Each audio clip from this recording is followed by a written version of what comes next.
Hola, ¿qué tal? Buenas noches. Bienvenidos al programa de esta noche de jueves, en el cual, bueno, pues vamos a tener, como siempre, temas que tratamos con una entrevista personal y después abriremos nuestra mesa de debate, de análisis y tertulia con aquellos asuntos que están siendo noticia a lo largo del día o que han sido noticia a lo largo de la jornada y que consideramos como más importantes para someter, bueno, pues al criterio, a la opinión, al debate de nuestros invitados. Esto es Una noche más y, como siempre, con la cabecera comenzamos.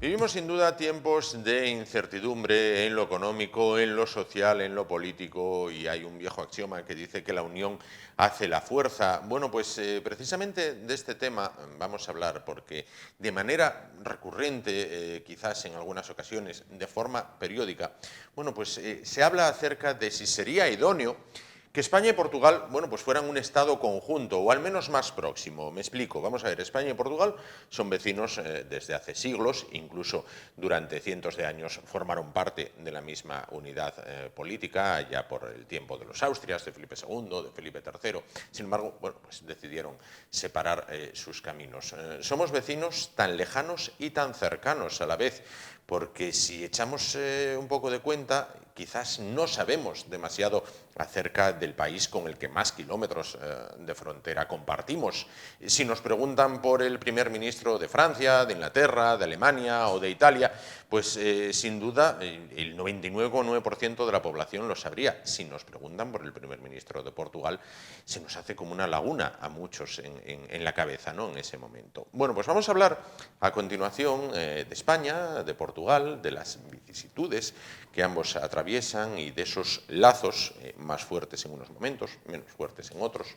Y vamos a hacerlo con una mujer que sabe y mucho y que paso a presentarles, que se llama Beatriz Peralta García. Ella es profesora titular de Filología Portuguesa en la Universidad de Oviedo. ¿Qué tal? Buenas noches. Buenas noches. Bueno, pues entonces, decía yo, vecinos tan cercanos y a la vez tan lejanos. ¿Por qué? Bueno, yo creo que hay una divergencia entre lo que es las relaciones institucionales, comerciales, económicas, culturales, políticas y la percepción que el ciudadano tiene de la relación con Portugal. Cuando uno mira los datos, resulta que esta relación institucional, cultural, política, económica es mucho más estrecha de lo que la población en su percepción subjetiva tiene. Yo creo que, no sé si puedo explayarme mucho en la respuesta, por favor. Tiene tres motivos que quisiera comentar, aunque sea el primero de ellos un poco largo, que tiene que ver con esta idea de un país lejano, ¿no? Portugal es un país lejano. ¿Cuándo realmente se produce esta idea de que Portugal fue un país lejano? Porque no siempre fue así. Hasta principios del siglo XIX, con la Guerra de la Independencia, España era para Portugal un país muy cercano, muy cercano y con una imagen muy positiva. España es el país que se levanta contra Napoleón y el ejemplo del 2 de mayo cunde rápidamente en Portugal, que genera su propia guerra contra Napoleón.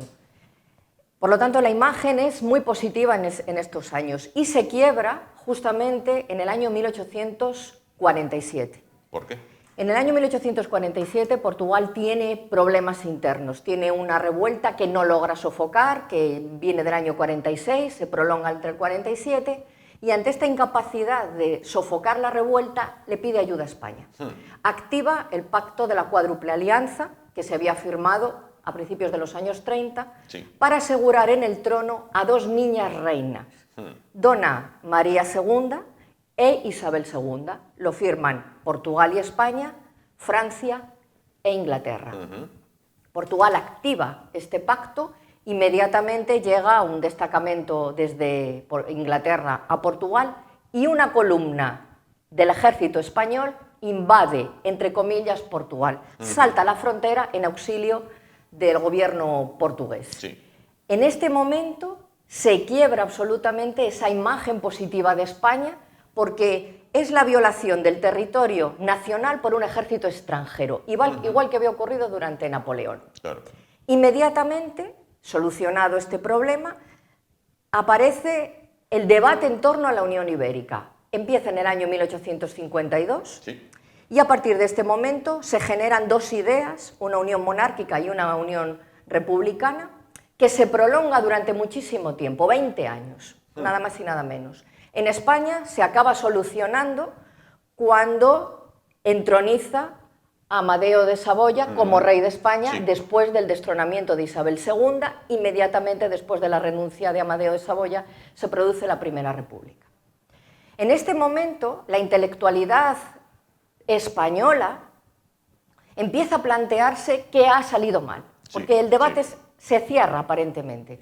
¿Qué ha salido mal? ¿Por qué Portugal no ha querido ser español? ¿Por qué? ¿Qué hemos hecho mal? Sí. Y entonces empieza a plantearse que quizá no conocemos a Portugal, que quizá es un país que está al lado, pero que no sabemos muy bien. Y ahí es donde aparece la famosa frase de Antonio Alcalá Galiano, hijo de los hermanos siameses, que él no dice hermanos siameses, él habla de dos personas atadas codo con codo, espalda o con espalda, sin conocerse. Y esa idea ha ido calando a lo largo de las generaciones dentro del imaginario cultural español. Porque ya Galdós lo decía, somos un países cercanos y no nos conocemos. Yo creo que esa idea se ha ido manteniendo hasta la actualidad y mis alumnos lo repiten en clase. Sí, ¿no? No conocemos a Portugal. Por lo tanto, me parece que hay una explicación histórica. Luego me parece que hay una explicación también que tiene que ver con la presencia de Portugal en los medios de comunicación. Sí. No es habitual. No. En Portugal la presencia de España es constante. Los portugueses están perfectamente informados de lo que ocurre en España, de las medidas que toma el gobierno español, de si ha ocurrido alguna desgracia del tipo que sea. Cosa, sí. Y esto ya viene de tiempos atrás, ya los periodistas portugueses y españoles lo notaban. Y te pongo un ejemplo, Juan. El otro día, con el asalto al Congreso del Brasil, Sí.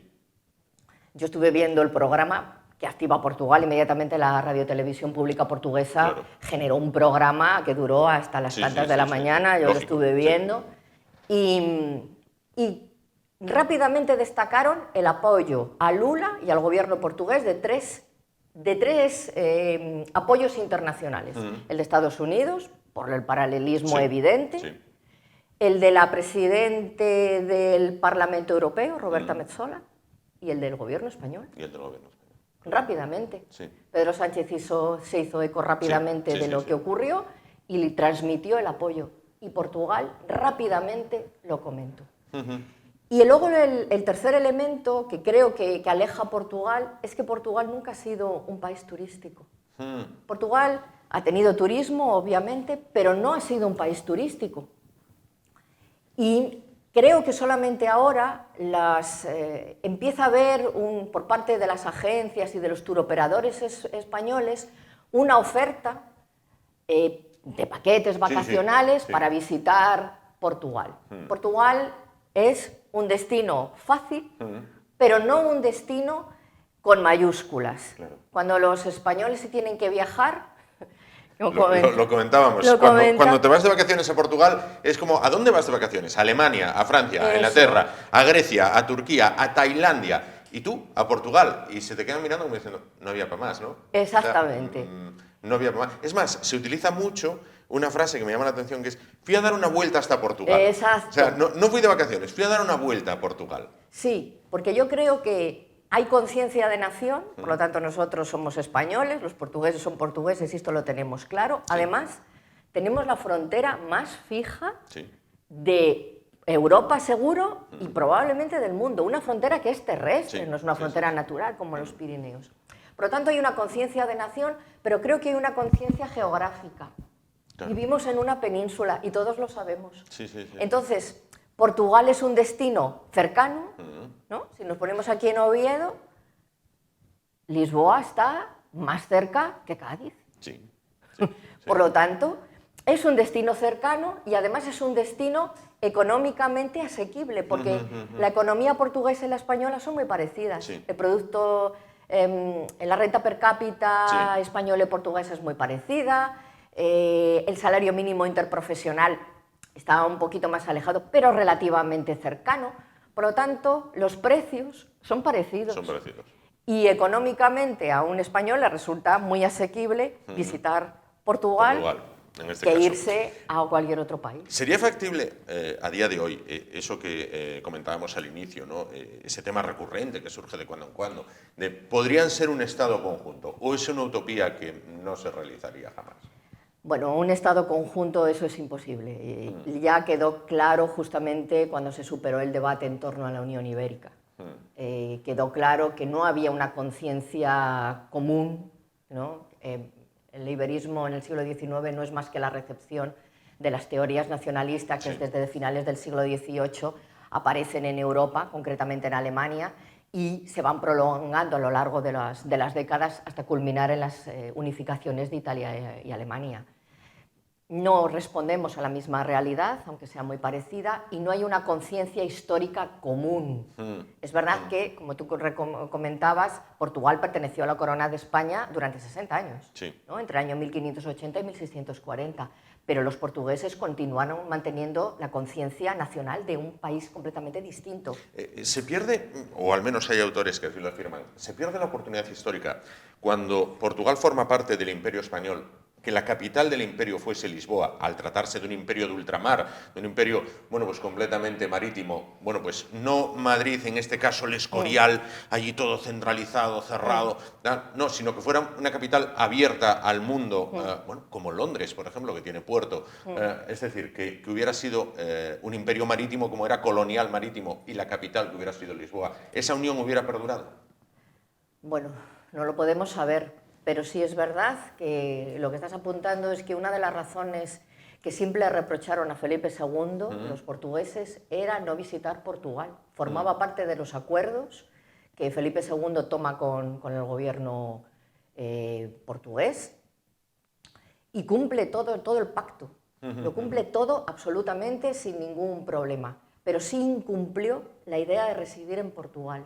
La incumplió y, de hecho, es verdad, la capitalidad se pierde.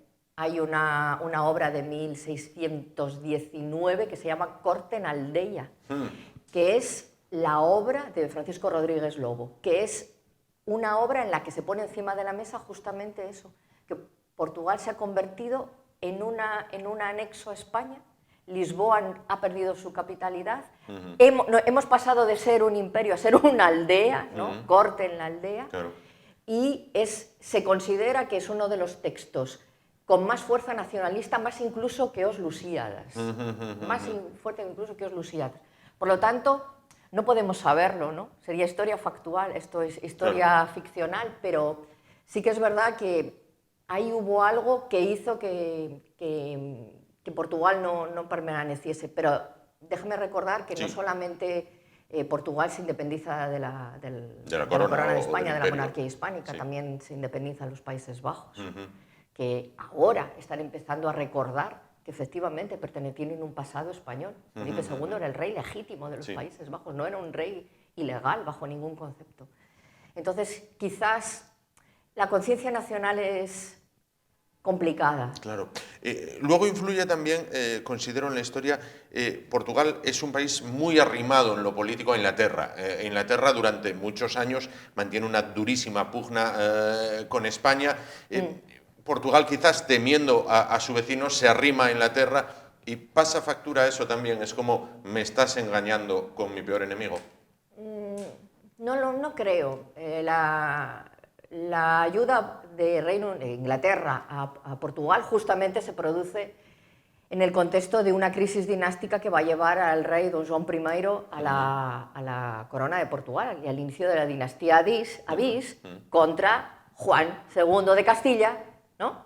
el rey de Castilla y su esposa, doña Beatriz de Portugal, infanta portuguesa y reina de España.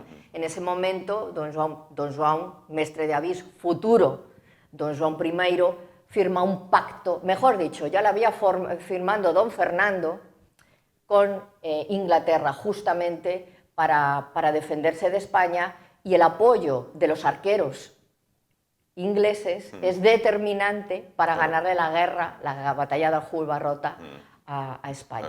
Por lo tanto, la relación con Portugal es secular, sigue en vigor. Claro. Ese tratado, el Tratado de Westminster, sigue en vigor hoy todavía. Hace relativamente poco tiempo Portugal y el primer ministro Antonio Costa lo recordaron, porque es un pacto secular, pero no me parece que eso interviniese en la relación España-Portugal. Es verdad que en un determinado momento Inglaterra se opone muy seriamente a que, por ejemplo, doña Carlota Joaquina asuma una doble regencia, porque los reyes españoles están presos don Fernando VII está preso de Napoleón, y doña Carlota Joaquina es la esposa del príncipe regente don Joan VI, la hermana de Fernando VII. Y Inglaterra se opone muy seriamente a que doña Carlota asuma una regencia, que fue lo que le pidió a las Cortes de Cádiz. Las Cortes de Cádiz no lo rechazan, pero tampoco lo apoyan. Y una de las razones es justamente la falta de apoyo de Inglaterra. Y después, cuando la idea fracasa, uno de los elementos, aparte de la falta de conciencia mutua nacional, es justamente que no hay apoyo internacional. Inglaterra concretamente no apoya, pero tampoco apoya a Francia. Cuenta la fontanería de la historia, y ahí está para leerse, que cuando se produce la Revolución de los Claveles, el secretario de Estado Kissinger telefonea al jefe del Estado español, en aquel momento el general Franco, y le dice: intervenga militarmente y apacigüe a ese país. Y Franco le dice: si yo hago eso, la enemistad durará milenios entre nuestros dos países, con lo cual no muevo mis tropas de la frontera. Si quieren intervenir ustedes, intervengan, pero yo no voy a intervenir porque fastidiaría esa relación de vecindad. Hay un acuerdo que se firma justamente después de la Segunda Guerra Mundial. Bueno, se firma después de la Guerra Civil Española y se ratifica después de la Segunda Guerra Mundial, que tiene que ver justamente con la no intervención de cada uno de los dos países. Las dictaduras se apoyaron mutuamente. Esto de que los dos países no hablaban no es verdad. Se produce una quiebra en las relaciones entre los ciudadanos, ¿no? Puesto que hay dos dictaduras, y además dos regímenes autoritarios con un componente nacionalista muy importante por parte de los dos lados, y no puede intervenir porque hay un pacto de por medio, pero yo no sé si el ejército español estaría dispuesto a intervenir en tierras portuguesas, y desde luego hay que recordar que Salazar había permitido la estancia en Portugal, en Estoril, de don Juan. Por lo tanto, no sé hasta qué punto, eso pudo ser posible. Sería factible, ¿no? Quizás, afortunadamente se va perdiendo, pero quizás durante años muchos españoles miraron por encima del hombro a Portugal. Es decir, y esa frase incluso que se repite ahora, que se dice: cuidado, que Portugal espabiló mucho. Es decir, es como decir, bueno, eran como mi vecino pobre, cuidado, que ahora espabiló mucho, pero durante décadas, casi siglos, se miró por encima a los portugueses, por encima del hombro, como en plan de pobres. A ver, no creo que siglos. Piensa que Portugal no tuvo un desarrollo, digo, económico durante el salazarismo como España tuvo. Cuando los tecnócratas del Opus llegan al poder en España en el año 57, después de una economía de autosubsistencia prácticamente que había dado al traste con las estructuras en España, una autarquía. Exactamente, durante la política de la autarquía, inmediatamente lo que hacen los tecnócratas es activar la economía española con el turismo, la edificación de viviendas, y eso genera un movimiento económico enorme. En Portugal esto no ocurre. Portugal llega prácticamente al año 74 como estaba en el año 33 o como estaba en el año 26 cuando se produce el golpe de Estado de los militares contra el gobierno de la República. Entonces, los portugueses que empiezan a emigrar en masa es un país enormemente pobre, y los españoles tienen la imagen de los portugueses en el tren París-Lisboa, cargados de todo, ¿no? Y camino de Europa, por cierto, como nosotros. Pero España había generado ahí un pequeñito salto, o gran salto económico. Se había ido peldaños más arriba, ¿no? Y entonces esa idea del portugués pobre y realmente con un aspecto además muy atrasado, que ya no tenía nada que ver con lo que se empezaba a ver en Europa, creo que ha generado esa idea de que los españoles miran por encima del hombro, pero yo lo pongo en duda, y los portugueses no son precisamente personas humilladas. No, los portugueses son un pueblo orgulloso de su historia, ellos fueron un imperio y lo saben. Está teniendo un importante despegue económico Portugal, ¿no? Portugal ha pegado, Espabilado. iba a decir, un salto enorme.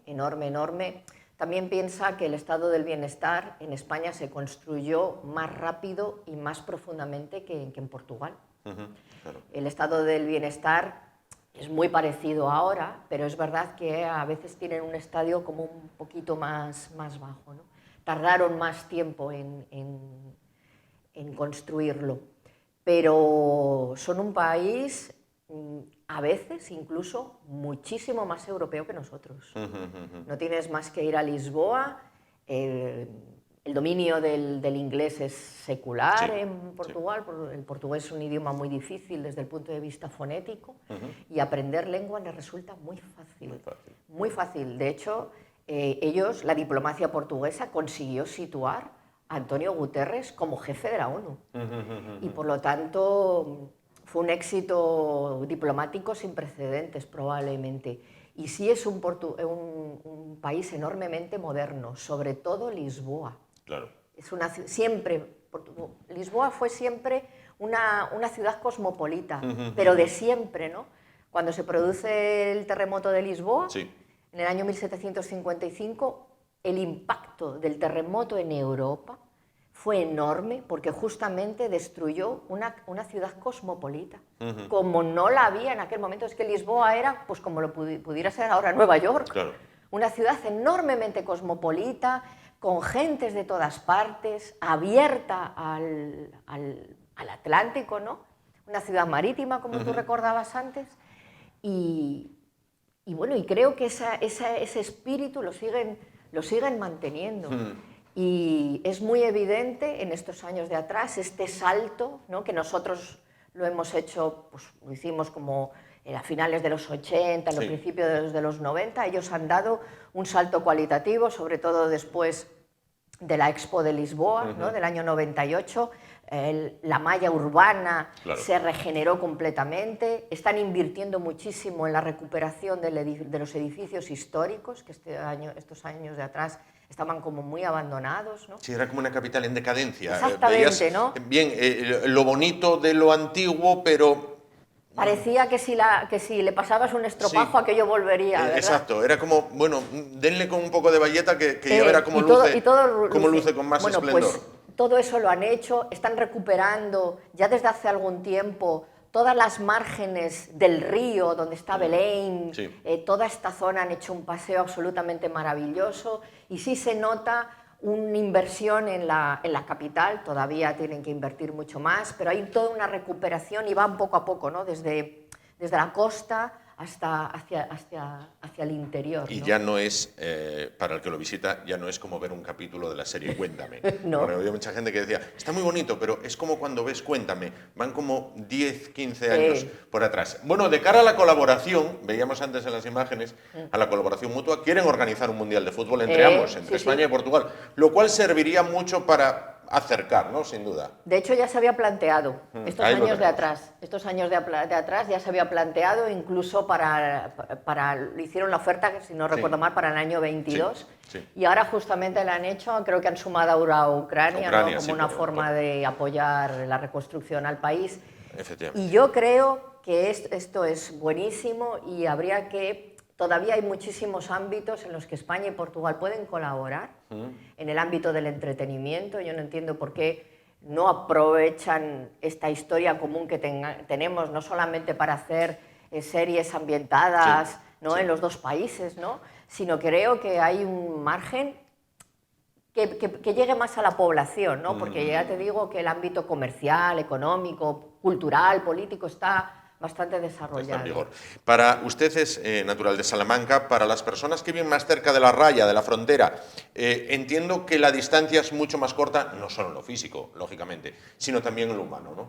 Sí, mi madre trabajó, mis padres, los dos, mi madre y mi padre trabajaron en un comercio histórico en Salamanca y siempre recuerdan en un momento en el que nadie podía viajar porque no se podía permitir, los ciudadanos no tenían esa capacidad económica, recordaban a los portugueses con mayor poder adquisitivo llegar a Salamanca con chofer, Claro. a comprar a Salamanca, que siempre fue un enclave comercial de primer orden y continúa siendo probablemente. Me acabo de ir ahora mismo. No, que decía que para la gente que vive cerca de la frontera, cerca de la raya, el factor humano es más cercano.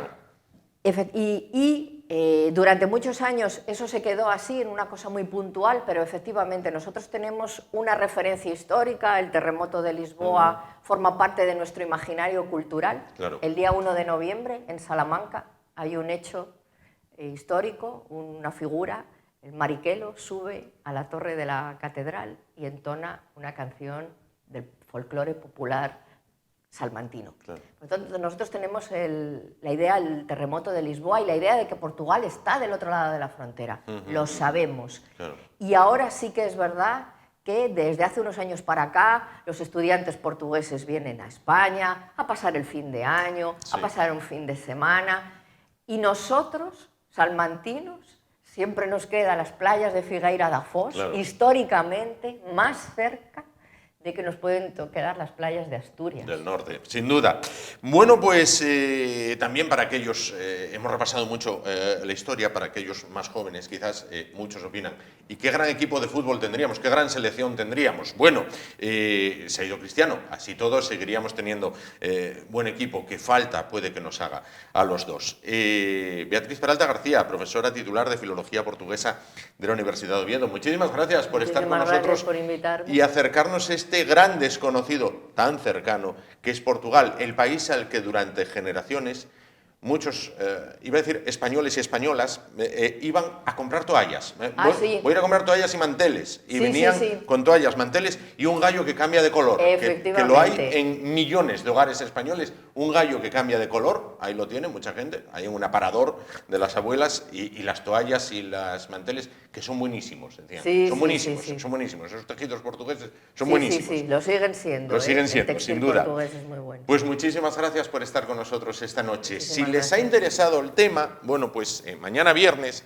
a partir de las 10 de la noche, en el programa La Caja Negra, conducido y dirigido por Javier Neira, se analizará precisamente este tema. Por motivos de agenda, Beatriz Peralta García no podía estar en ese debate, con lo cual, bueno, pues hemos querido tenerla con nosotros. No es que le hayamos robado un invitado a Javier, que para nada. Pero bueno, eso, Portugal, España, Portugal, tan cerca y a la vez tan lejos. Y nos vamos a publicidad. En un momento estamos de vuelta y continuamos ahora ya con el tema de debate, de análisis, de tertulia, que ya nos están esperando nuestros invitados. Hasta ahora mismo.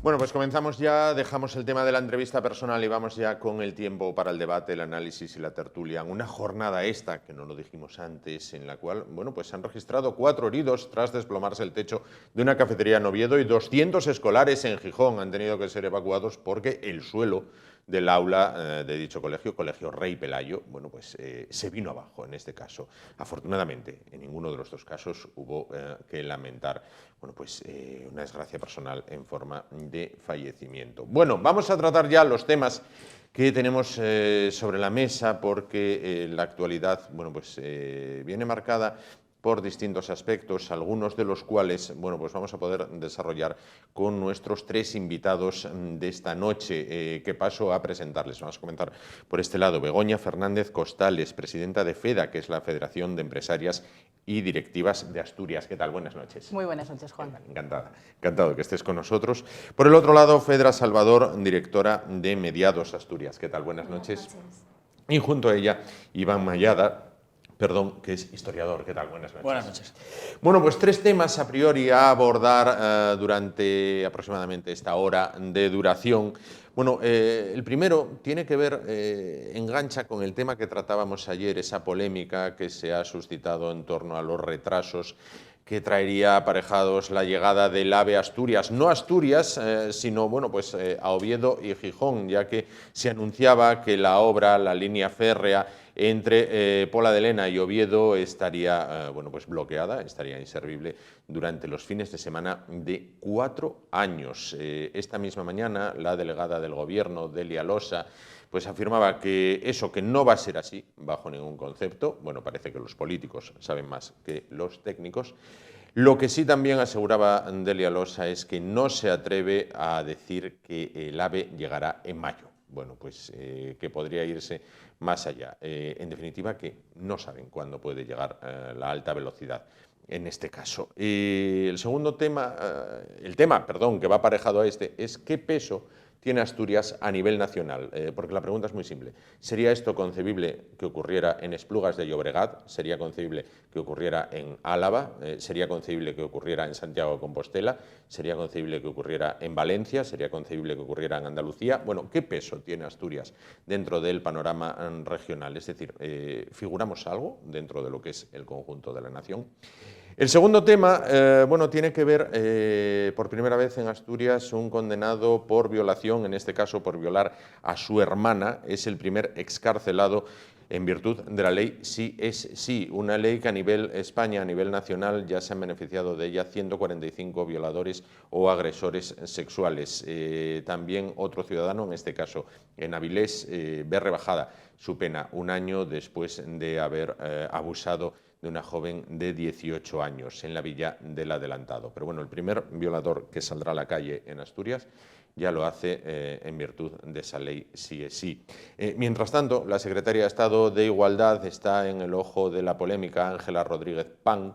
Bueno, pues está en el ojo del huracán porque bueno, pues, han salido unas declaraciones suyas donde bueno, pues se tomaba a broma este tema de las excarcelaciones. Ella misma, hoy mismo, ha hecho público un comunicado de aproximadamente 2 minutos y medio en el que dice que todo se ha manipulado, tergiversado, sacado de contexto, pero ni rectifica ni pide perdón en este caso. Hablaremos también de este asunto y hablaremos también en la recta final del programa sobre la conciliación. Aprovechamos que 2 de nuestras invitadas, bueno, pues son madres y nuestro tercer invitado es docente, para saber bueno, si la conciliación familiar, bueno, que permite pues, trabajar y también estar con la familia, si es una realidad, si es una ilusión o si es una meta que hay que alcanzar. Vamos a ver en qué estado se encuentran estas cosas. Comenzamos por el primer tema.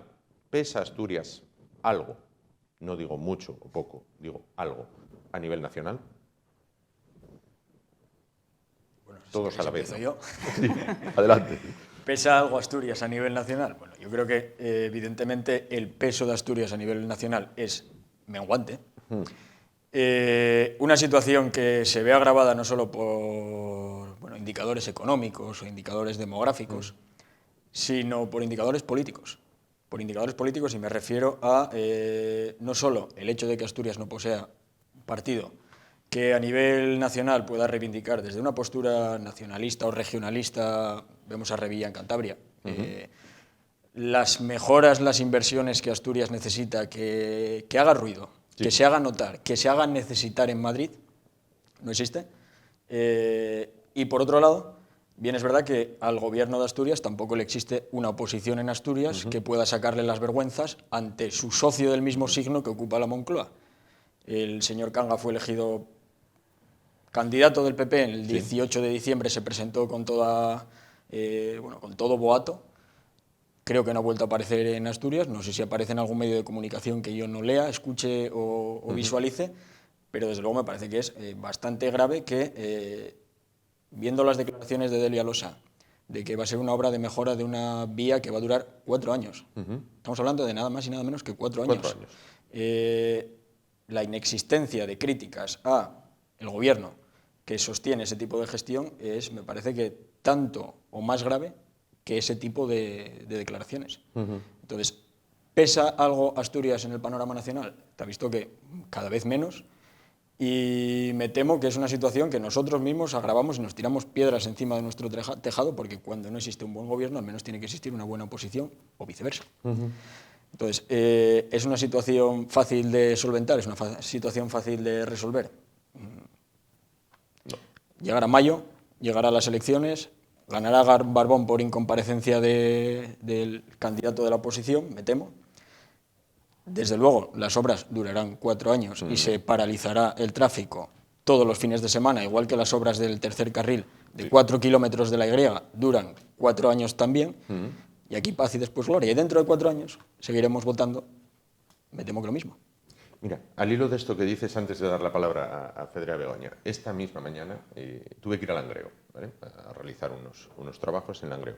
Pasé por el tercer carril de la Y. Había trabajando 5 operarios. 5 operarios. Yo no digo que tenga que ser una obra con 500 operarios picando piedra a nivel la película de los faraones, ¿no? Pero 5 operarios. Además, la cuestión es todavía más sangrante porque no es que las obras del AVE se hayan hecho en un año o en unos meses. Llevamos 20 y pico años empantanados con la variante de Pajares. Es decir, ya sabíamos que esto iba a pasar. Ya sabíamos que, en primer lugar, el AVE no iba a llegar a Oviedo ni a Gijón. Sabíamos que iba a quedar en Polalena, como mucho. Correcto. Si no en Campomanes. Sí. Porque no se planificó una serie de intervenciones previas que hicieran que, cuando en mayo, por fin, como agua de mayo, nunca mejor dicho, llega el AVE a Asturias, no esté preparado ya esa conexión Oviedo, o mejor dicho, la ciudad asturiana con Polalena, para poder coger el AVE. Para no tener que... Bueno, Fedra en este caso, Begoña, ¿pesa Asturias? Pues efectivamente me quedo con muchas de las reflexiones que acaba de pronunciar Iván, porque si en su momento tuvimos un peso, es verdad que se nota que es un peso menguante, cuando menos. Necesitamos tener esa voz y esa fuerza de cara al gobierno central. Y bueno, pues no nos ayuda el hecho de pertenecer a una zona del norte, de economías periféricas, con el problema gravísimo que tenemos de la despoblación. Somos región que bueno, con la descarbonización express ha sufrido mucho y está sufriendo mucho. Y efectivamente creo que de vez en cuando no nos haría mucha falta más consenso entre todos los grupos parlamentarios, los partidos políticos y sociedad civil para todos a una llegar a hacer algo. El problema es que si nos pasamos la vida confrontados, enfrentados los unos a los otros, es muy difícil el poder tener más peso y más fuerza de cara al gobierno central. En cuanto al tema que nos ocupa del AVE, efectivamente, hasta ahora sabíamos que se quedaba en Pola de Lena, y de Pola de Lena hasta Gijón iba a ser un problema, porque lo que surge ahora es un problema de catenarias que están viejas, no sirven para utilizar la estructura del AVE, con lo cual es factible el poder parar durante 4 años ese trayecto durante el fin de semana. Es muy complicado. Además, que esto tampoco se habló porque bueno, no concierne al gobierno de Asturias, pero sí a la llegada del AVE, es el tramo que hay en León, que hay un tramo muy chiquitito que es exactamente en San Andrés del Rabanedo, donde hay un puente en el que vecinos y alcaldes están totalmente en contra de que pase por ahí el AVE, y es inamovible a día de hoy. Y ese tramo está sin ejecutar. Pero ese puente lleva cientos de años ahí. Quiero decir que no es que el puente apareciera ayer y digan, uy, el puente. No, ese puente ya se sabía que estaba ahí. Claro, entonces ahí también falla la planificación. Efectivamente, y ahí nos vamos a los 20 y pico años que estabas comentando antes, Iván, que llevamos con este tema. Si habéis leído y escuchado la opinión de la calle, está todo el mundo muy enervado con el tema, y con razón, porque una de las patas dentro de la recuperación asturiana, económica y para salir adelante, yo siempre lo dije, son los transportes. Sí. Y a día de hoy seguimos muy cojos, no solamente por el tema del AVE, sino la famosa ruta marítima, que bueno, de momento ahí estamos. Mientras nosotros no consigamos tener esa ruta del mar, en la Unión Europea no van a mirar para nosotros para poder seguir haciendo cosas. Y las compañías aéreas, gracias a Dios, ahora tenemos implementaciones de nuevas compañías. Sí. Siguen siendo todavía vuelos más turísticos que profesionales, porque realmente lo que deberíamos tener es un hub importante, como es el caso de Charles de Gaulle en Francia o Heathrow en Inglaterra, que nos dé conexión para el resto del mundo. En cualquier caso, han sido muy bienvenidas estas rutas que han llegado nuevas. De todas maneras, faltándonos lo otro, hay una pata que coge ahí y claro, esto hace también que haya más monopolio por parte de las compañías aéreas y que sigamos teniendo billetes a Madrid en ciertas ocasiones por 500 y 600 euros ida y vuelta. Claro. Fedra. Bueno, yo la verdad es que lo que creo es que no solo que sé que Asturias pesa poco, sino que tiende a ser la gran olvidada, ¿no? Cuando hablas con gente de toda España, qué bonita es Asturias, qué maravilloso, pero llegar a Asturias es casi como llegar al Polo Norte, ¿no? Porque por carretera, las carreteras cada vez dejan más que desear, se vuelven viejas, cuando arreglan una, pues como está pasando ahora con la Y, ¿cuántos años hay que invertir? Y ahora todavía hay 5 trabajadores, pero hubo días de pasar días enteros sin no haber nadie trabajando. Y algo tan importante como es la entrada a la capital, que ahora ya son 5 kilómetros de obras, que esté tan atascada y esto no se ve que vaya a mejorar, pues es un problema. A mí me ha tocado viajar bastante por tema de trabajo. Y es un problema el tema de, ya no solo es que haya pocos vuelos, es a qué precio. Entonces condena a Asturias a quedarse en épocas casi de mi abuela, ¿no? Porque los negocios no pueden prosperar si no hay conexiones, las básicas que son por carretera pues están como están, seguimos con un peaje eterno que encima nos vuelve a subir. Ahora también nos quitan a los asturianos algo que usamos a diario, que es el coche, tampoco tienes el incentivo de la gasolina, entonces dices, bueno, ¿qué nos queda ya más, ¿no? Porque no salga rana. No es solo falta de previsión, es que no hay ningún interés político en desarrollar Asturias. A nivel turístico, por mucho que digan en Madrid, cuando son las ferias de turismo les importa poco Asturias, porque además es un turismo garantizado, cuando huyes del calor todos vienen a la lluvia, y eso está garantizado, y además algo que tienen garantizado es el voto, porque Asturias ha variado muy poco, entonces es un voto garantizado, que eso requiere poco esfuerzo, da igual lo que hagan en Asturias, que ellos saben que tienen el voto garantizado, y es una pena, porque la queja está en la calle, pero luego no se refleja en las votaciones. Comprendo. Bueno, apuntaba Iván que en Asturias no existe un partido de carácter regionalista, como puede ser el PNV en el País Vasco, como puede ser todo el conglomerado de partidos que hay en Cataluña, como puede ser, sin ir más lejos, Cantabria. Pero ¿esa es la única vía política que queda? Porque si gobierna, por ejemplo, el PSOE a nivel central y el PSOE a nivel Asturias, entonces, bueno, te mando lo que te mando porque en total te vas a tener que callar porque yo soy el que manda, te callas. Si gobierna el PP en Madrid y el PSOE en Asturias, te mando poco porque no eres de los míos, con lo cual, como no eres de los míos, yo ya mandaré a la parte de los míos. ¿Es la única solución que tenga que haber un partido cuyo leitmotiv únicamente sea tirar, chupar, como hacen en otras comunidades autónomas? O sea, es como premio la deslealtad. No premio la lealtad, sino premio la deslealtad. Tú das clase. Es como si dices, bueno, este chico como se porta mal, bueno, voy a ver si lo tengo contento y tal, para que no dé la vara, no, que se fastidien los que se portan bien, ¿no? Es triste, pero yo creo que sí.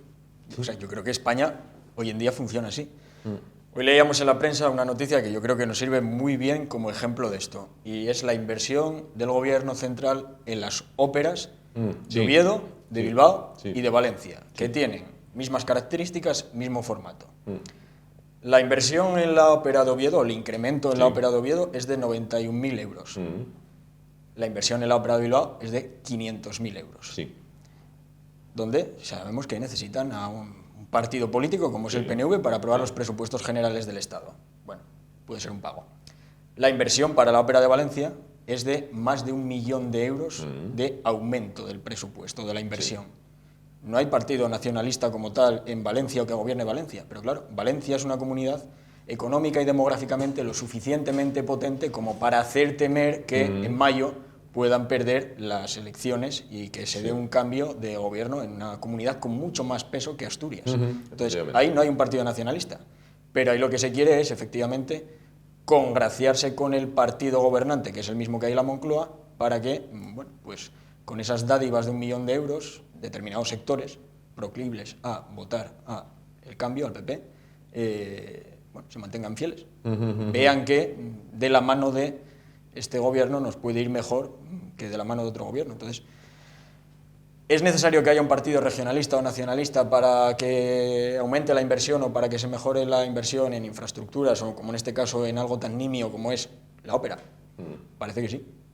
Parece que es a lo único a lo que sabemos jugar en Asturias, en España, que no somos capaces de, bueno, hacer un orden de prioridades donde establezcamos que comunidad autónoma necesita estos recursos para cultura, para infraestructuras, para políticas demográficas, para políticas económicas, para cualquier tipo de mejora que se pueda implementar en los diversos ámbitos que tiene la economía, una economía que, por otra parte, como está tan descentralizada políticamente en las comunidades autónomas, pues luego ahí también hay que poner de acuerdo a la conferencia de presidentes, también hay que poner de acuerdo los intereses de las 17 comunidades autónomas dispares, como veíamos estos días en las manifestaciones con motivo del trasvase Tajo Segura, con lo cual ahí entran en juego muchos intereses y algunos me temo que demasiado espurios y demasiado dispuestos a obedecer las consignas, las demandas que lleguen de Madrid, no al calor de esas consignas y de esas demandas, sino de cuánto se abra o se cierre el grifo desde Madrid.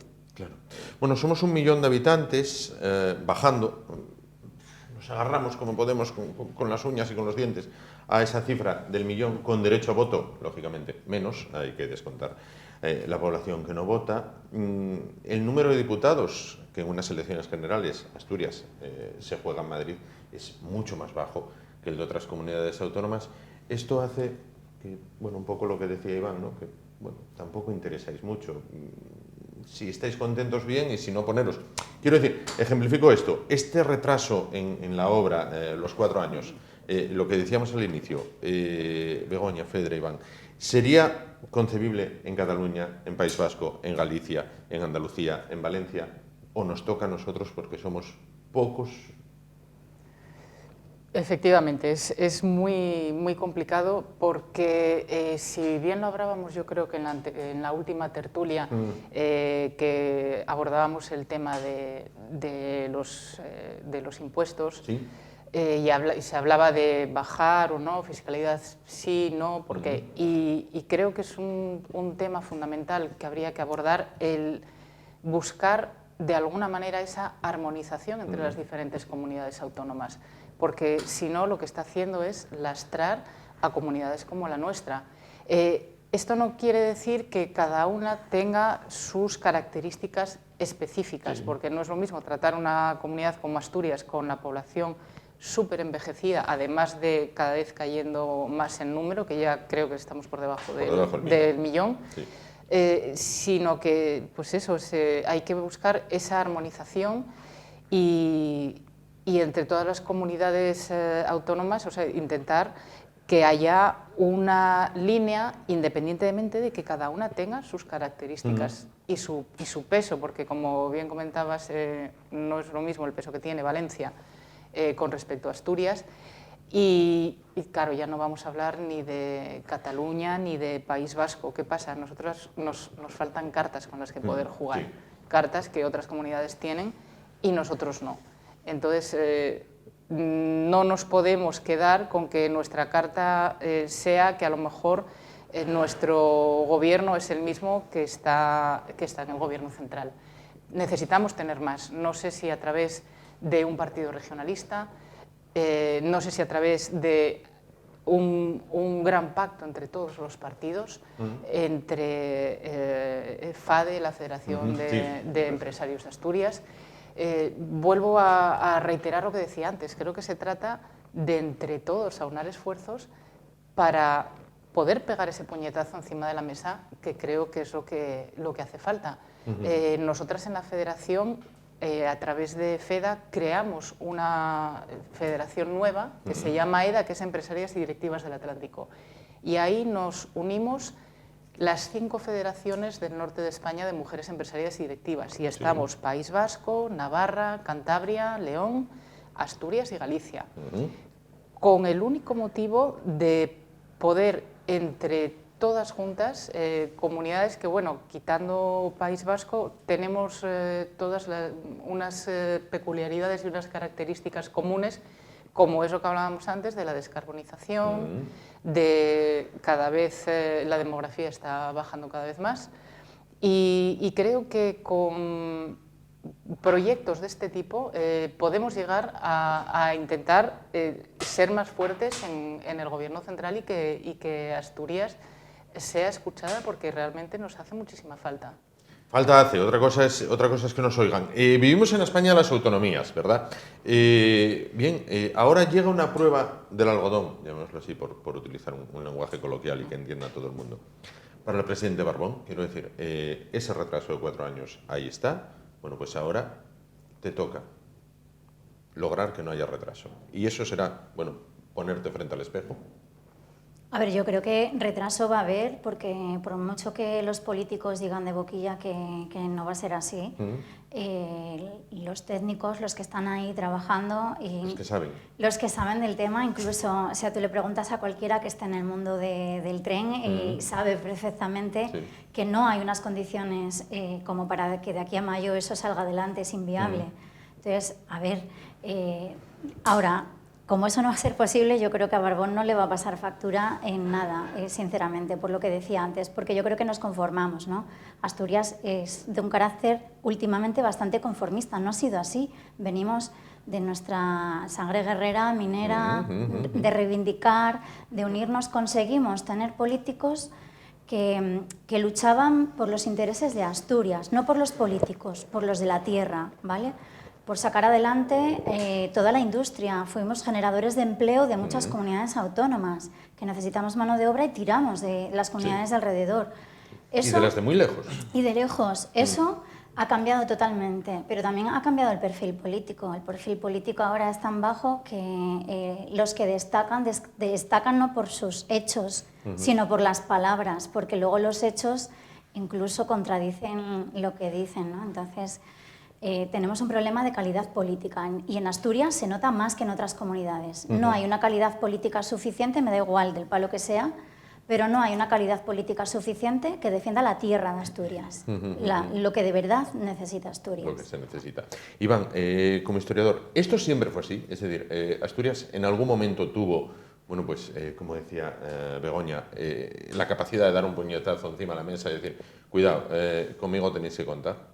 Evidentemente, como bien comentábamos ahora, Asturias tuvo un peso económico y derivado de ese peso económico, un peso político muy importante, por ejemplo, en el franquismo. Por ejemplo, en el franquismo, donde el régimen tuvo que implementar toda una serie de políticas industrializadoras y paternalistas con unos mineros a los que el franquismo tenía mucho miedo.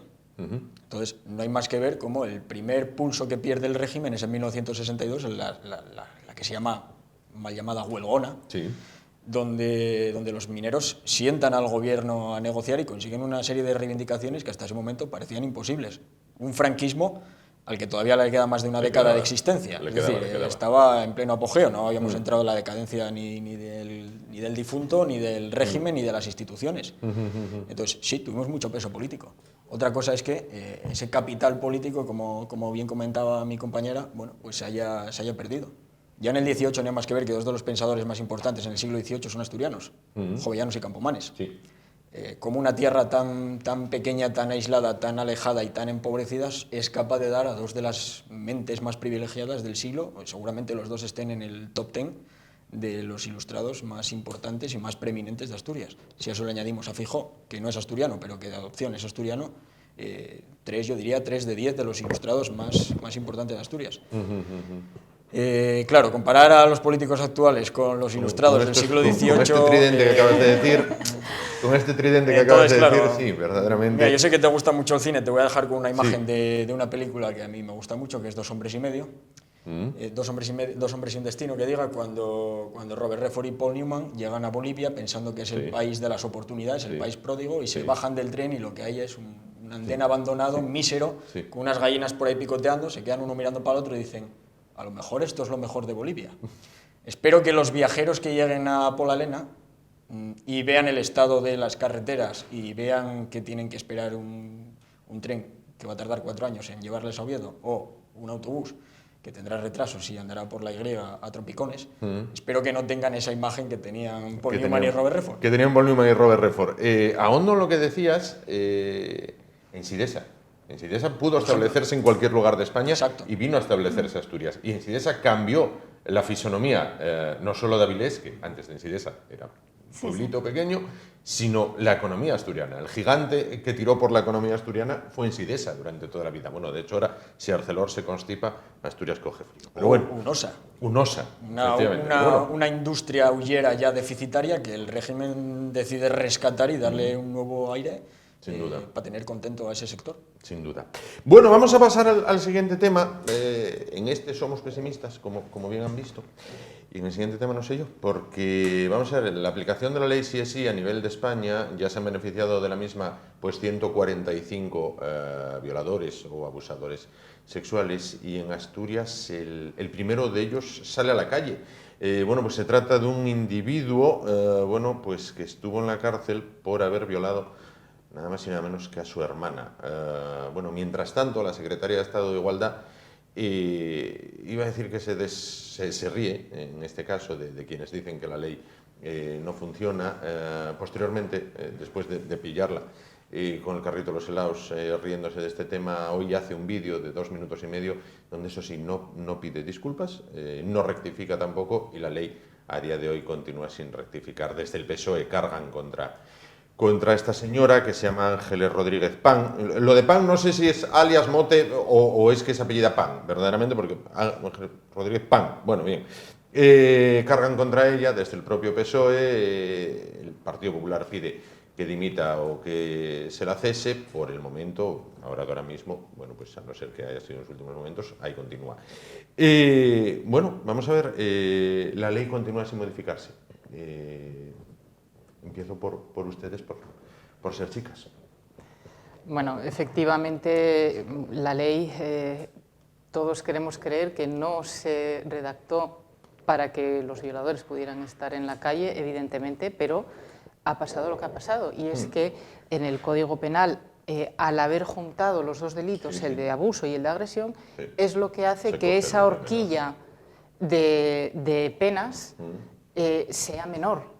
Porque por separado, como estaban antes, pues tenías aquí 5 años y aquí otros 5, te hacen 10. El tema es que al juntarlas estamos hablando de que esas penas se reducen. A mí lo que o sea, realmente me parece indignante es que una vez has visto que, oye, has cometido un error, esta ley no está funcionando, no está surtiendo el efecto contrario al que se buscaba. Rectifica. Cambia la ley. ¿Por qué ahora, en vez de no cambiarla, nos envalentonamos más y decimos, bueno, pues lo que ha pasado ahora con la Secretaría de Estado de Igualdad? Sí. Lo que me lleva a tratar el tema de que es absolutamente intolerable, sobre todo por el respeto y la sensibilidad que hay que tener hacia las familias y hacia las víctimas. Efectivamente. Entonces, hay que, de alguna manera, tienen que tomar cartas en el asunto, porque yo no creo que estemos en disposición de seguir per se con esta nueva ley, si no era lo que estábamos buscando. Entonces, realmente tanto problema tenemos en reconocer que algo se ha hecho mal y busquemos una solución para que esto no siga repitiéndose.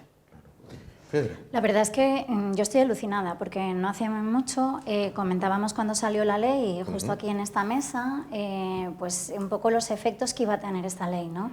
El gobierno en su momento yo creo que era tan ingenuo que argumentaba, aun sin empezar a ponerse en práctica, argumentaba que no iban a ser tantos los que iban a haberse beneficiado de esta ley.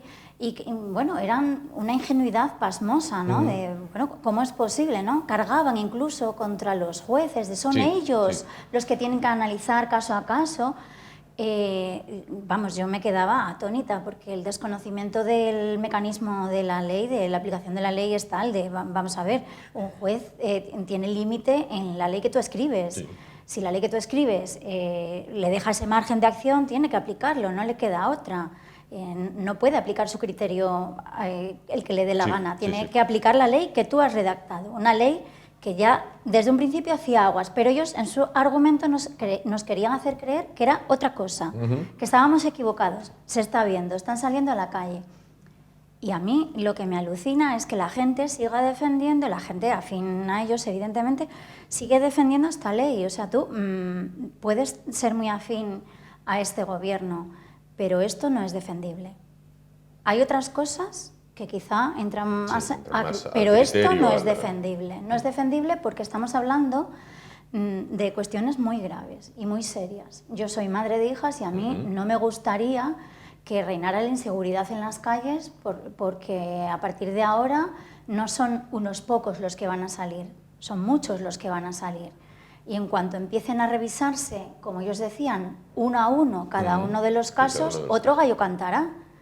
Entonces, a mí esto me preocupa y bastante. Y me gustaría que la ministra de Igualdad diera una explicación. Bueno, esta señora es Pan, Ángeles Rodríguez Pan, que cobra 120.000 euros al año, lo que se traduce en 10.000 euros mes, y cuyo currículum laboral es este.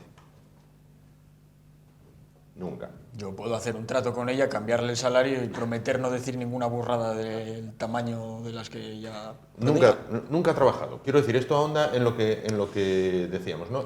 La clase política, en este caso, no va a la altura de las circunstancias. Yo creo que coincido con mis dos compañeras de que la ley del sí es sí, puedo llegar a entenderla, puedo llegar a entender su motivación, evidentemente no la comparto, igual que la mayoría de las cosas que emanan de este gobierno no las comparto. Puedo llegar a entender que la hagan con la mejor de las voluntades, como decía Begoña, y que evidentemente en su mente no esté el que se produzcan estas excarcelaciones. Yo quiero creer desde mi ingenua fatuidad que no estamos gobernados por unos crápulas sin escrúpulos. Ahora bien, si se ha demostrado que esta ley es perjudicial, que esta ley es un error, que es un retroceso para los derechos de las mujeres del gobierno que se dice más ista de la historia, y no solo feminista, sino tantas cosas terminadas en ista, el enroque me parece no solo un error, sino que me parece, bueno, no solo no reconocer el error, sino pues precisamente dar a entender que a lo mejor, aunque lo hicieran con la mejor de las intenciones, ahora sí que lo están haciendo con la peor de las intenciones, el no querer rectificar y dar la razón a los partidos políticos, a la oposición, a la sociedad civil, que pide una rectificación. Dicho lo cual, habría que plantearse por qué esta ley, es decir, por qué la promulgación de la ley del sí es sí que lleva a esto, ¿por qué se produce ahora?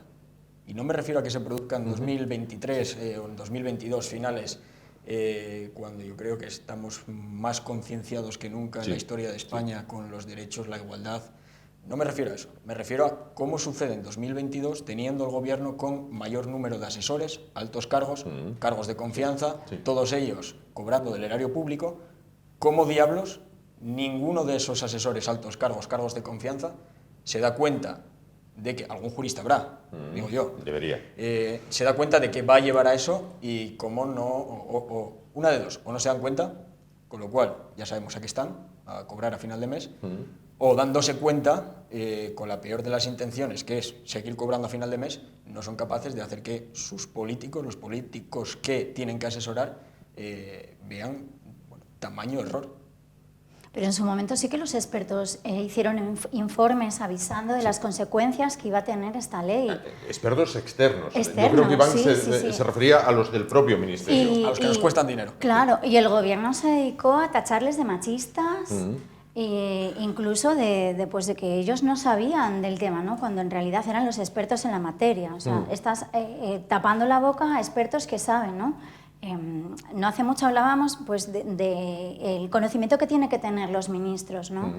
Ya no es solo el currículum laboral que tenga a nivel político, sino a nivel de todo, en general. O sea, ¿qué conocimientos tienen de cualquier materia? Si tú eres ministro de Justicia, pues tendrás que ser el más sabio o rodearte de la gente que te haga ser más sabio en esa materia. O al menos hacerles caso. Claro, escuchar otras opiniones, el rodearte de gente pues, que esté a favor y en contra y aunar todas las voces en una, no solo los que te den la razón y te aplaudan la espalda, ¿no? Que eso está muy bien para la foto, pero luego en la calle no funciona así. Es que ni siquiera tenemos eso en el gobierno. O sea, tenemos un grupo que parece un equipo de amigos que se dedican a poner por escrito cualquier cosa que se les pase por la cabeza y parece que lo que intentan de aquí a que lleguen las elecciones es sacar cuantas más leyes mejor y sin ninguna criba. Y eso es un peligro, porque no hay una base detrás que haya estudiado, que haya analizado todo eso en profundidad. Y cuando la hay, la tapan, entonces... Claro.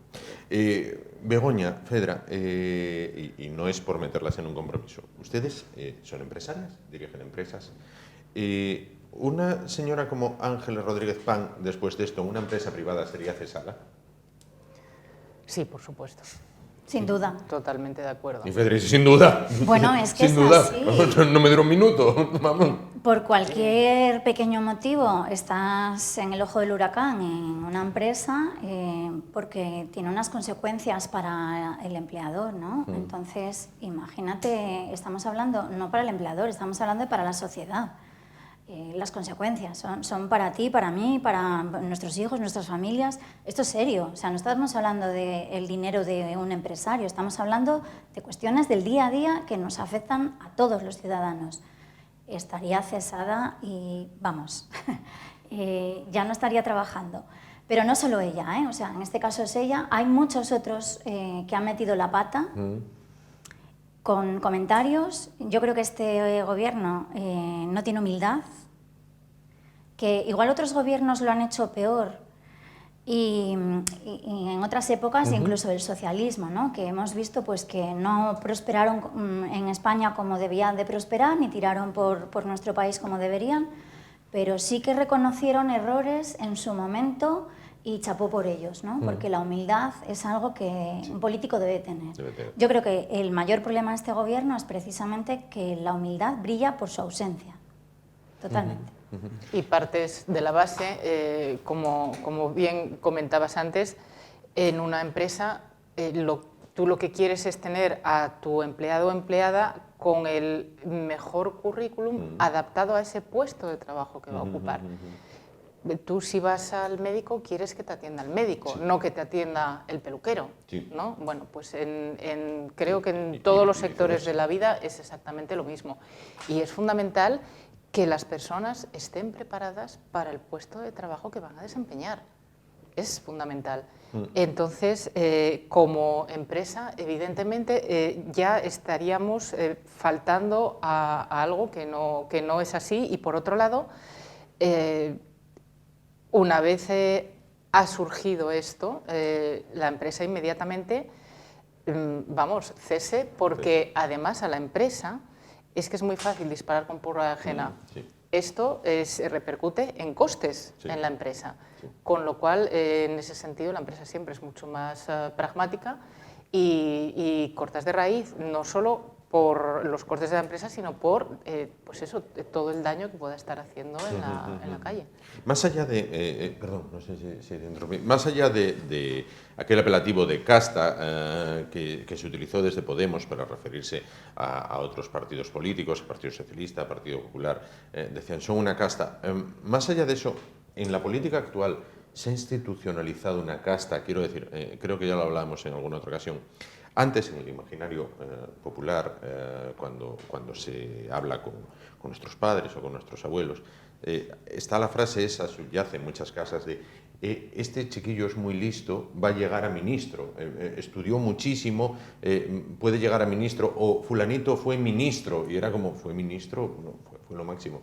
Y ahora para ser ministro, bueno, pues en muchos casos, o en algunas ocasiones, te afilias, pegas carteles, empiezas en el grupo municipal, del grupo municipal pasas al autonómico, del autonómico pasas al asesor y acabas de secretaria de Estado cobrando 10.000 euros mes. Quiero decir, hay ministros y secretarios de Estado que preparación muchísimo menor que los que, sin ir más lejos, que los que estamos en esta mesa.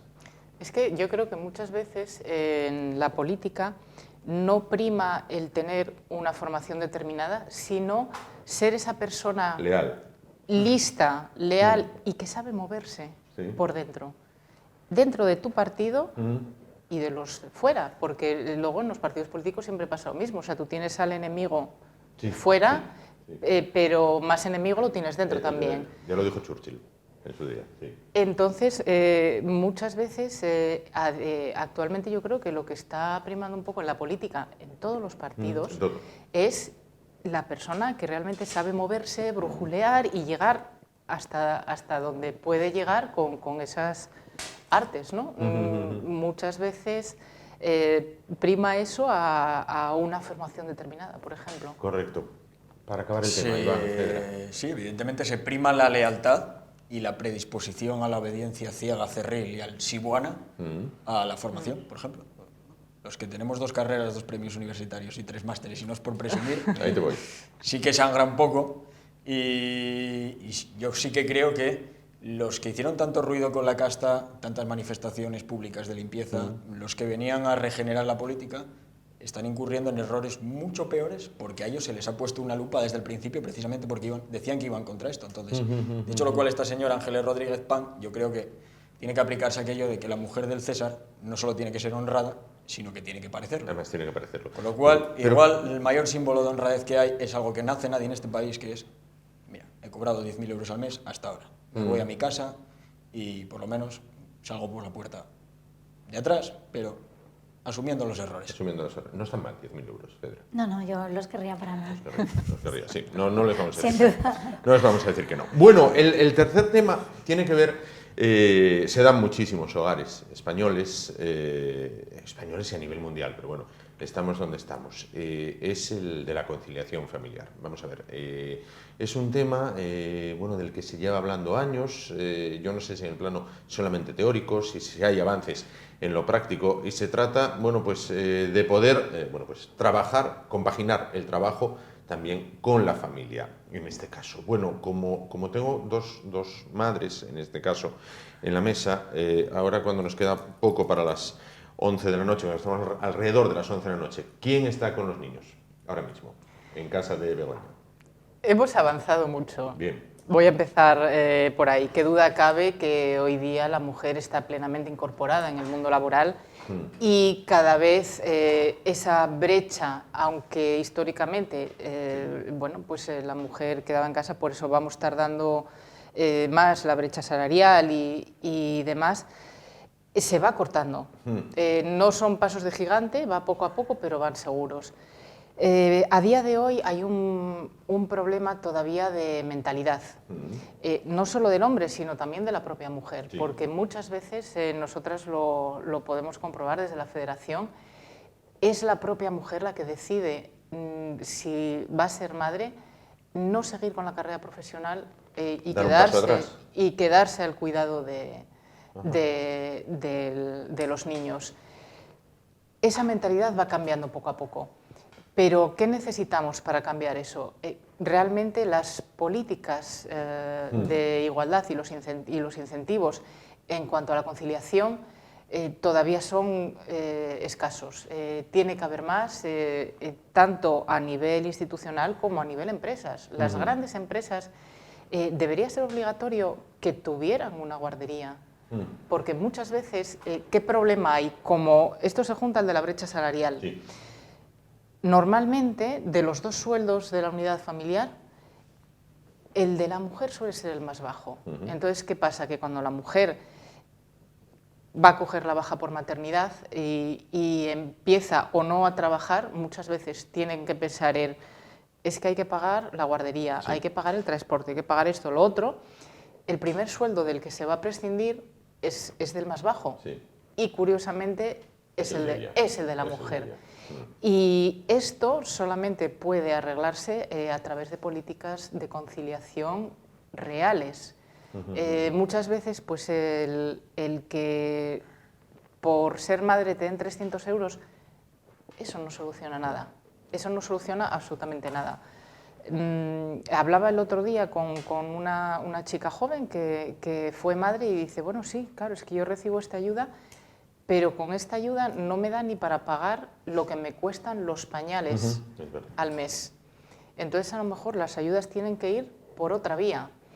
Y bueno, pues por otro lado, hoy día estamos viendo, no sé si puedo decir gracias al COVID, pero sí se ha instaurado mucho más el teletrabajo y ahí sí que nos puede ayudar más a la mujer.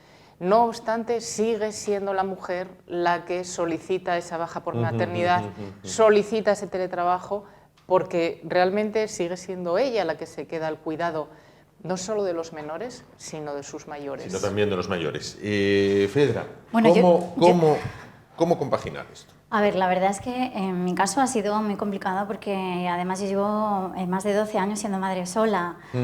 Y yo llegué a un momento en que decidí crear mi propio despacho profesional precisamente para poder conciliar, porque he sido madre muy joven y de cara al mercado laboral eso era un problema, ¿no? Porque las jornadas laborales son larguísimas, como no hay ayudas que puedas pagar todas esas horas que tú estás trabajando y tus hijas solas en casa, no hay suficiente ayuda económica ni servicios suficientes que cubran eso. Pues a mí no me quedó otra más que abrir mi propio despacho profesional, cosa que por un lado veo que ha enriquecido mucho la vida familiar porque gracias a mi trabajo he tenido que llevar a mis hijas conmigo a muchísimos sitios y se han empapado de todo mi ambiente laboral y mi temática, que no les viene mal. No viene mal. Pero sí que es verdad que es un problema, porque si yo no hubiera decidido el abrir fue una apuesta, porque económicamente era una apuesta total, no es que tuviera grandes ayudas. Las ayudas que te ofrecen son limitadas y te dan para poco tiempo. Yo ahora llevo más de 16 años siendo autónoma y gracias a Dios pues ya tengo mi vida profesional y familiar consolidada, ¿no? Pero ¿por qué la mujer tiene que decidir su camino laboral entre trabajar por cuenta ajena y cuenta propia cuando debería de existir la vía abierta para todo? ¿Por qué tienes que optar a ello? ¿Por qué tiene que ser un hándicap todavía la maternidad? Cuando es algo muy positivo para la sociedad y se está viendo en Asturias, que sin relevo generacional nos morimos de inanición. ¿Por qué eso no se apoya más? ¿Por qué no se apoya más desde la natalidad, desde el crecimiento, la educación? ¿Por qué no se apoya más? Pero ya no solo medidas para que la mujer trabaje, sino para que las familias puedan crecer como tienen que crecer, ¿no? En todos los ámbitos. Es que al final te obligan a ser de una clase social baja porque no puedes prosperar. Y luego se quejan de que es que vivimos dependientes de ayudas y de... Bueno, es que es lo que me dejas, porque no quedan más opciones. Cuando a mí me gustaría poder optar a otro tipo de opciones laborales y ahora ya no me las planteo, pero no podría, tendría que elegir con quién se quedan mis hijas y no. Claro. Iván, desde otro punto de vista, que bueno, lógicamente no es el de ellas, el tema es tremendamente complicado y afecta no solo a España, sino a todo el mundo. No sé en otros países cómo lo resuelven, pero vamos, en el nuestro es una asignatura pendiente. Efectivamente, yo desde el punto de vista del docente padre putativo de 90 niños desde las 8 hasta las 2:15, la realidad que ves es que quien sigue llevando el peso de la atención, el cuidado y la supervisión de la educación de los niños, mayoritariamente siguen siendo las madres. Sí. Es frecuente que tengas tutoría con padres y aparezcan las madres solo. O es frecuente que la ficha de inscripción del niño aparezca como tutor 1 la madre, en primer lugar donde llegan los problemas y los telefonazos del instituto, y segundo lugar el padre. Y es frecuente que haya padres que incluso no sepan en en qué curso está el chiquillo, cuándo lo van a buscar. Es que yo no sé si está en segundo, en tercero, y ahora ya la letra, si el A o el B o el C, Claro. ahí me pillas. Claro. Entiendo también, que supongo que se dará en el centro donde estás, de muchos niños o algunos niños que entran a las 9 de la mañana, por ejemplo, y no salen hasta más tarde porque tienen que encadenar una extraescolar con otra porque si no, no hay dónde lo dejar. Eso es terrible y es uno de los grandes hándicaps que lastra la educación de nuestros jóvenes, porque sí es verdad que se dan casos como niños que, como sus padres salen de casa antes que ellos, vienen al instituto sin desayunar, bastantes casos, y no hablo de mi instituto, hablo de los institutos en general, muchísimos casos de niños que, bueno, pues, como tengo que levantarme y hacérmelo y encima pues a veces tengo que llevar a mi hermano pequeño al autobús, tal, bueno, pues voy sin desayunar.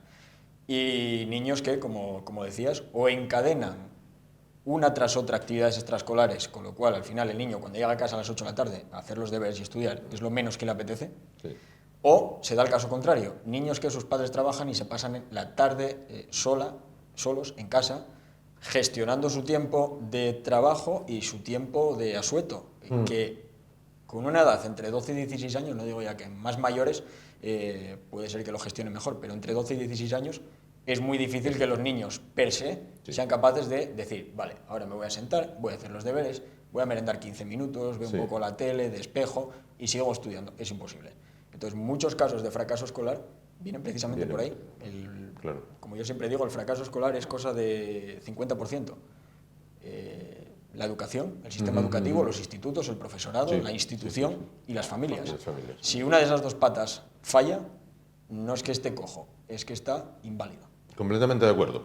Begoña, en esto es en lo que se debería incidir. Quiero decir, no se trata de echarle otra piedra encima al Ministerio de Igualdad, pero en esto se debería incidir y no tanto entre si los juguetes no tienen que ser de color rosa, de si se deben de hacer no sé qué y no sé qué más. Es decir, volcar los recursos en lo importante, que sería esto. Sí, en este caso concreto que estamos hablando a mí me parece un pilar fundamental.